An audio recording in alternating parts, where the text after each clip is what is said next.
Liquor స్కామ్‌లో ఇప్పుడు సజ్జల రామకృష్ణారెడ్డి గారి వంతు రాబోతుందా? ఆయనతో పాటు సజ్జల భార్గవరెడ్డికి కూడా నోటీసులు ఇవ్వబోతున్నారా? ఆంధ్రజ్యోతి పత్రిక అయితే రాసుకొచ్చింది. మొన్న ఈనాడు ఏం రాసింది? లిక్కర్ స్కామ్ వ్యవహారంలో ఇంక దాన్ని ఈడీ క్లోజ్ చేసేయాలనుకుంటుంది. ఫైనల్‌గా అంతిమ లబ్ధిదారుడు ఎవరు అంటే జగన్మోహన్ రెడ్డిని విచారించబోతుంది. విచారణకు సంబంధించి ఈడీ నోటీసులు ఇవ్వబోతుందని రాశారు. ఇప్పుడు ఈరోజు తాజాగా ఆంధ్రజ్యోతి రాసుకొచ్చింది.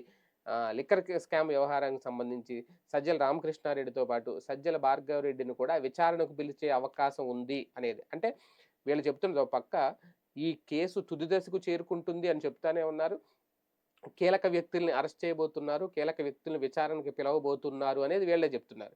ఇప్పుడు నిజంగా సజ్జల రామకృష్ణారెడ్డినో లేదంటే సజ్జల భార్గవనో వీళ్ళందరిని పిలిస్తే గనక వాళ్ళిచ్చే వాంగ్మూలం ఆధారంగా మళ్ళీ ఈళ్ళేం రాస్తారు? హాజరైన సజ్జల రామకృష్ణారెడ్డి, సజ్జల భార్గవరెడ్డి ప్రతిదానికి మాకు గుర్తులేదు, మాకు తెలీదు, మేము మర్చిపోయాం. ఈ 3 ఆన్సర్‌లే జెప్పారు. విచారణ అధికారులని చాలా వాళ్ళు హింసించారు, వేధించారు, సరిగ్గా సమాధానం చెప్పలేదు. ఇది 2 రోజులు నడుస్తది. లేదా వాళ్ళు ఈ ప్రశ్నలడిగారు, ఈ ప్రశ్నలడిగారు, 130 ప్రశ్నలడిగారు, 140 ప్రశ్నలడిగారు. ఒక్కదానికి సరైన సమాధానం రాలేదనేది ఒక వెర్షన్ రాస్తారు. అంతే కదా! అంతకు మించి ఏముంటది? కాకపోతే ఈ లోపల వీళ్ళందరూ ఒక టెన్షన్ అన్నమాట. ఎందుకంటే ఒక పక్క వీళ్ళు ప్రజల్లోకి వెళ్తున్నారు.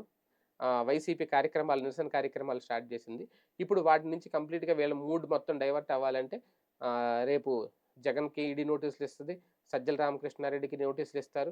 వీళ్ళని విచారణకు పిలుస్తారు. ఇంకా త్వరలో అరెస్ట్ చేస్తారు. కంప్లీట్ డైవర్షన్ టాపిక్‌గా నిజంగా లిక్కర్ స్కామ్ వ్యవహారంలో నిజంగా ఆధారాలు చూపించి జగన్‌ని అరెస్ట్ చేసే దిశగా వెళ్తారా? వేచి చూద్దాం.